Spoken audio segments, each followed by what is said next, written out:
Hi guys, মই short ভিডিঅ'লৈ আপোনালোকক স্বাগতম জনালোঁ আৰু আজি এটা অন্যতম ভিডিঅ'ৰ সৈতে আপোনালোকৰ মাজত মানে আজি আমাৰ বাইদেউহঁতৰ ঘৰত যাওঁ। বাকী যাই কিনে কি কৰোঁ আপোনালোকে চাই থাককচোন। বাকী আংটি দুটা চলি বৰশী বাই আছে চাবিচোন। মই আগতে বৰশী কিনি আছিলোঁ কিন্তু ধুনীয়া মাছ দুটা চলোঁ। বাকী ইয়াত চাচোন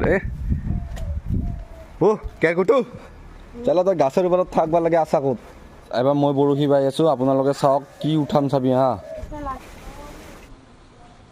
এই চা গাইছ কয়ে এইটো মই মানে আগৰ পৰা ৰাইডাৰে আৰু এমাহা উঠা